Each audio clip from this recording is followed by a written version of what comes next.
Olá amigos do SBT News, tudo bem com vocês? Aqui quem fala é Armindo Ferreira e no Tech News de hoje eu vou continuar navegando com o Bard, o sistema de inteligência artificial do Google. E olha, hoje o desafio foi mais pedreira, viu? Eu pedi coisas mais difíceis para ele, mas olha, nem sempre ele acertou direitinho. Eu vou mostrar para vocês depois da vinheta.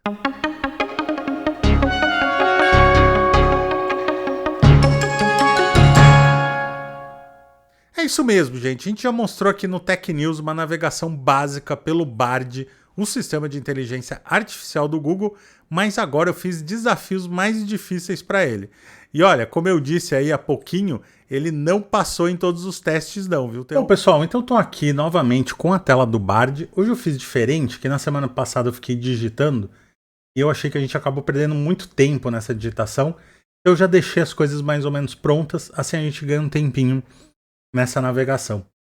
Avançando um pouco aí, a gente no último Tech News aí que a gente falou de Bard, a gente pediu coisas bem básicas, aí eu já estou dando um pouco mais de trabalho para ele, vamos ver como ele se sai.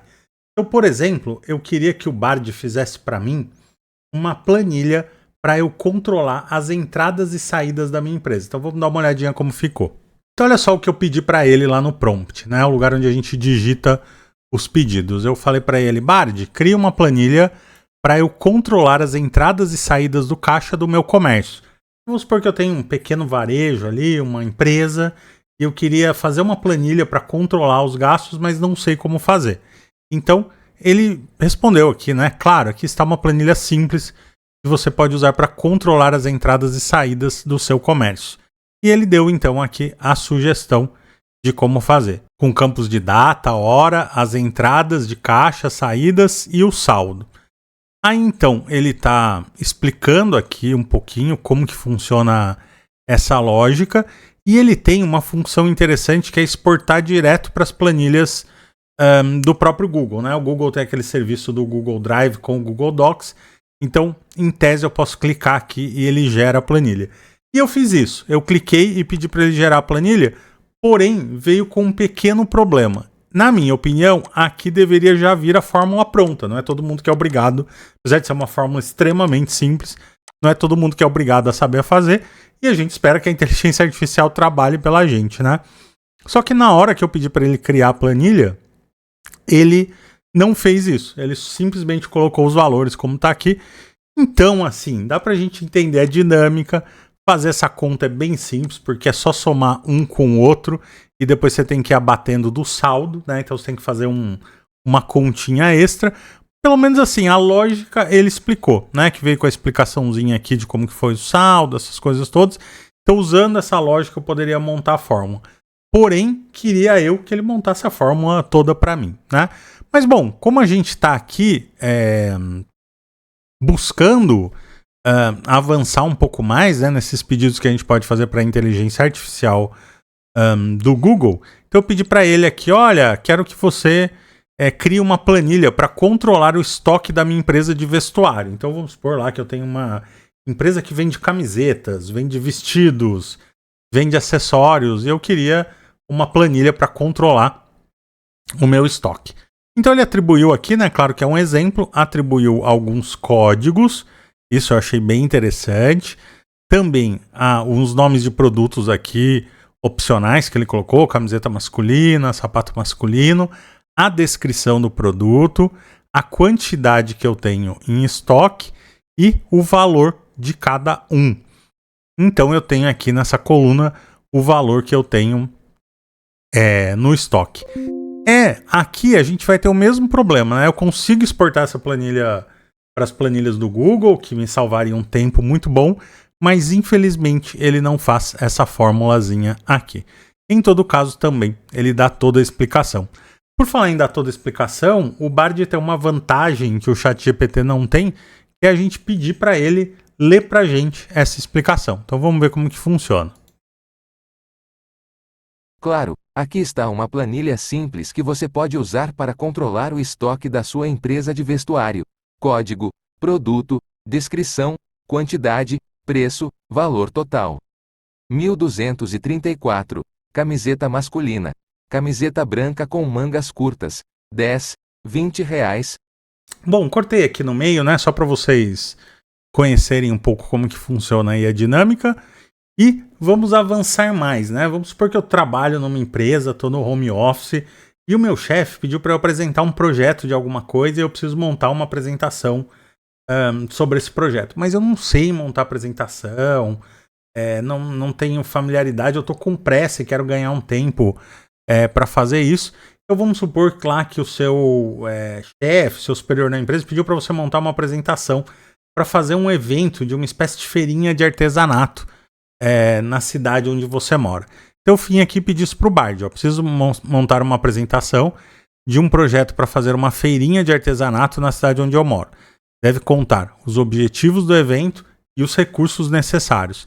E ele mostrou para mim aqui, o objetivo do evento, tá vendo? Quais recursos eu preciso para fazer um evento desse tipo.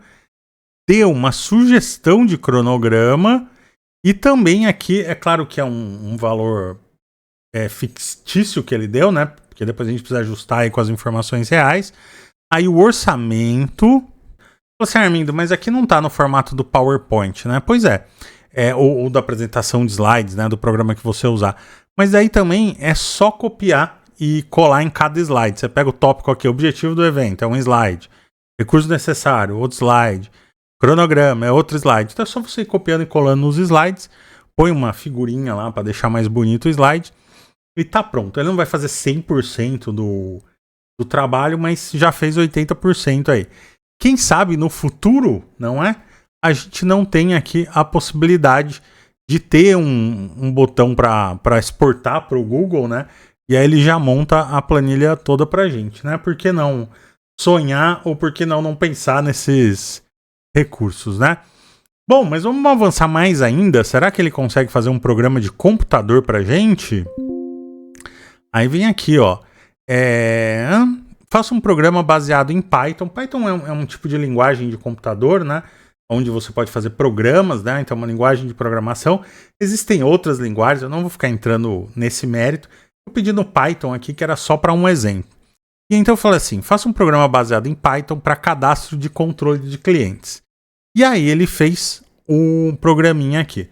O interessante, e em alguma instância eu acho que isso é bacana falar, que por enquanto eu não penso que esse sistema vá substituir um programador. Tem muitos detalhes e muitas nuances na hora de fazer um programa de computador que não seja só o básico. Por exemplo, cada empresa tem uma peculiaridade na hora de fazer cadastro de clientes.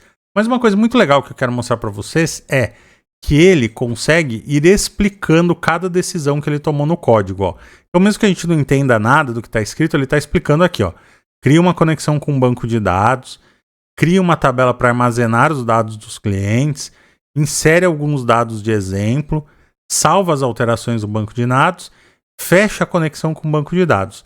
E aqui ele vem com uma explicaçãozinha extra dos bancos de dados, quais são as decisões que ele tomou para poder criar esse básico. Então, vamos supor que você está estudando programação, quer aprender a fazer um programa de computador, então você já não começa do zero, você já pede para ele fazer o básico aqui na linguagem de programação que você quiser e estuda esse código, tenta implementar ele, ver o que funciona, o que não funciona. Bom, isso aqui foi feito para armazenar os dados, mas tem que ter uma telinha bonitinha para que um funcionário possa cadastrar os dados do cliente. Então a gente pode pedir isso para o Bard também. Claro, aqui eu pedi para ele, né? Pode criar a tela de cadastro do cliente deste programa? Claro, aqui está uma tela de cadastro do cliente para o programa feito em Python. E aí, então, ele também montou aqui como que ele monta a janela principal, adiciona um título à janela, tá vendo? Todas as informações aí que ele levou em conta para fazer esse programinha de cadastro de clientes. E para a gente encerrar essa navegação nível hard aqui, que eu testei os limites do Bard, eu pedi para ele fazer um joguinho de computador e um soldado medieval enfrenta um dragão. E eu coloquei aqui, poderia criar um game de um soldado medieval que luta contra dragões. Aí ele só deu o conceito do jogo, eu não gostei. Falei para ele, olha, eu queria criar esse jogo em HTML. É uma linguagem de programação super simples, não é a melhor linguagem de programação do mundo para fazer um jogo, mas mais uma vez, só para fazer um teste. E aí ele criou aqui um código do HTML, também criou uma folha de estilos, e criou um código em JavaScript para executar tudo isso daqui. E aí, antes de fazer essa gravação para vocês, né, eu falei, vamos testar aqui se deu certo esse programa.